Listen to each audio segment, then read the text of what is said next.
শিক্ষা শুধু জ্ঞান অর্জনের মাধ্যম নয়, বরং সমাজ গঠনের অন্যতম প্রধান হাতিয়ার।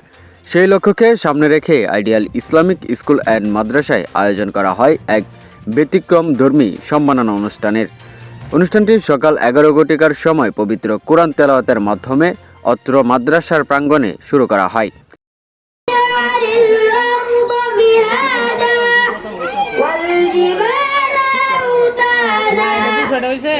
এরপর আমন্ত্রিত অতিথিদের আসন গ্রহণ ও বক্তব্যের মাধ্যমে অনুষ্ঠানের কার্যক্রম শুরু করা হয়। অনুষ্ঠানে বৃত্তিপ্রাপ্ত শিক্ষার্থীদের হাতে সম্মাননা স্মারক ও সনদ তুলে দেওয়া হয়। আরবি শিক্ষার পাশাপাশি বাংলা শিক্ষা, দুটো শিক্ষা একসাথে পায়, তো মনে হয় আমার বাচ্চাদের উন্নতিটা বেশি হবে। অনেক প্রতিষ্ঠানে শুধু আরবি শিক্ষা দেওয়া হয়, অনেক প্রতিষ্ঠানে শুধু বাংলা শিক্ষা দেওয়া হয়। কিন্তু দুটো শিক্ষা সমন্বয় করে যে একসাথে নেওয়া যায়, যে এলাকার উন্নয়নটা আর বেশি হবে, একটা ছাত্র উন্নয়নও হবে আশা করি। এ সময় অনুষ্ঠানে প্রধান অতিথি হিসাবে উপস্থিত ছিলেন জসিমউদ্দিন আহমেদ খোকন, সভাপতি কেন্দ্র উপজেলা কিন্ডারগার্টেন অ্যাসোসিয়েশন, প্রধান আলোচক জনাব শাহজাহান ভূঁইয়া, সভাপতি নান্দাইল বেসরকারি প্রাথমিক বিদ্যালয় ঐক্য পরিষদ। অনুষ্ঠানে সভাপতিত্ব করেন হাবিবুর রহমান, সভাপতি অত্র প্রতিষ্ঠান। অনুষ্ঠানের সঞ্চালনায় ছিলেন নূরে আলম সালমান, সাধারণ সম্পাদক অত্র প্রতিষ্ঠান। বিশেষ অতিথি হিসাবে উপস্থিত ছিলেন মাওলানা হারুনার রশিদ তালুকদার ফারুকি, সাবেক ভাইস চেয়ারম্যান কেন্দ্র উপজেলা।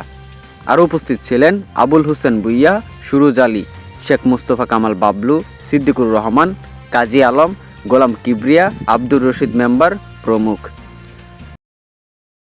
আল্লাহ তাআলার কাছে অশেষ শুকরিয়া, আল্লাহ পাক আমার এই প্রতিষ্ঠানকে এত সুন্দর একটা রেজাল্ট করার মতন তৌফিক দান করছেন। এই জন্য আল্লাহর দরবারে শুকরিয়া আদায় করি। শিক্ষক মণ্ডলীতে যারা আছেন তারা অত্যন্ত শ্রম এবং মেধা এবং আমার যে নির্দেশনা ছিল সেই নির্দেশনার আলোকেই তারা বাচ্চাদেরকে গড়ে তোলার জন্য তারা অত্যন্ত পরিশ্রম করেছে, অত্যন্ত কষ্ট করেছে। মাদ্রাসাটি স্থাপিত হয় 2024 সালে, আর 25 সালের বেসরকারি বৃত্তি পরীক্ষায় অংশগ্রহণ করে অত্র মাদ্রাসার 28 জন শিক্ষার্থী, আর তাদের মধ্যে 25 জনেই পেয়েছেন বৃত্তি এবং 15 জনেই পেয়েছেন ট্যালেন্ট পুলে বৃত্তি। এরকম চমৎকার সাফল্যে খুশি অত্র প্রতিষ্ঠানের শিক্ষক, শিক্ষার্থী, অভিভাবক সহ এলাকাবাসী।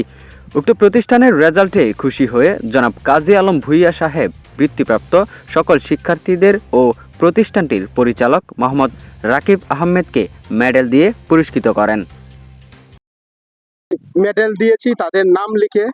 মেডেল দেওয়ার উদ্দেশ্য হইল একজন ভালো কাজের জন্য তাদেরকে সম্মাননা করা, তাদের কৃতিত্ব প্রদান করা, ভবিষ্যতে আরো ভালো করার জন্য উৎসাহিত যোগা। এবং এই মেডেল শুধু ওই শিক্ষার্থীর জন্যই নয়, এবং অন্যান্য যে শিক্ষার্থীরা আছে তাদেরকেও আরো উৎসাহিত করবে যেন আমরা ভালোভাবে পড়ালেখা করি। যে এই শিক্ষা প্রতিষ্ঠানে যদি আমরা ছাত্রছাত্রীদের ভর্তি করি, তাহলে ইসলামিক শিক্ষার পাশাপাশি যে জাগতিক যে শিক্ষা আছে সেটাও তারা শিক্ষিত হয়, উভয় লাইনে তারা পারদর্শী হবে। এই জন্য অভিভাবক যারা আছে, অভিভাবক যারা আছে, এই জাতীয় শিক্ষা প্রতিষ্ঠান বেছে নেওয়াটাই আমি মনে করি শ্রেষ্ঠ। আমি ইউনিয়ন বিএনপির পক্ষ থেকে যে ওনারা প্রত্যেকটা প্রতিষ্ঠানে এই ধরনের সুন্দর সুশৃঙ্খল পরিবেশের প্রোগ্রামগুলোতে নিজে উপস্থিত থাকেন, এর জন্য আমি আজকের এই অনুষ্ঠানে আসে আমার খুব ভালোই লাগছে। ভবিষ্যতে যে আমরা এর অনুষ্ঠান চাই, আমি রাকিব স্যারকে এটাই বলবো যে ভবিষ্যতে অনুষ্ঠান সকালে দাওয়াত দেয়, আমরা ভালোই লাগছে। ধন্যবাদ।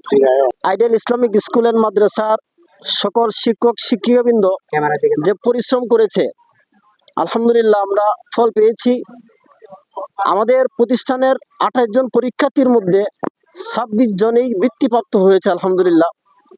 আমি আন্তরিক শুভেচ্ছা ও মোবারকবাদ জানাচ্ছি আইডিয়াল ইসলামিক স্কুল এন্ড মাদ্রাসার পরিচালক রাকিব আহমদকে। নূরে আলম ভূঁইয়া সালমান, আমি রয়্যাল ফাজিল ডিগ্রি মাদ্রাসা নির্বাচিত সদস্য আর আইডিয়াল ইসলামিক স্কুল অ্যান্ড মাদ্রাসার সাধারণ সম্পাদক। আর তেমন পরিশ্রম আমার করতে হয়েছে না, আমার যেহেতু পূর্ব অভিজ্ঞতা আছে সেই অভিজ্ঞতা থেকে অল্প একটু অভিজ্ঞতা এখানে একটু কাজে লাগাইলাম। শুকরিয়া আলহামদুলিল্লাহ। এখানে আমার অতিথিবৃন্দ যারা আসছে এবং অন্যান্য যারা আছে সবাই আমাকে সহযোগিতা করছে, আর তেমন পরিশ্রম করতে হয় নাই। কেন্দুয়া নেত্রকোনা থেকে Pabel Hossain Kabbo, that's report, PHK Bangla news.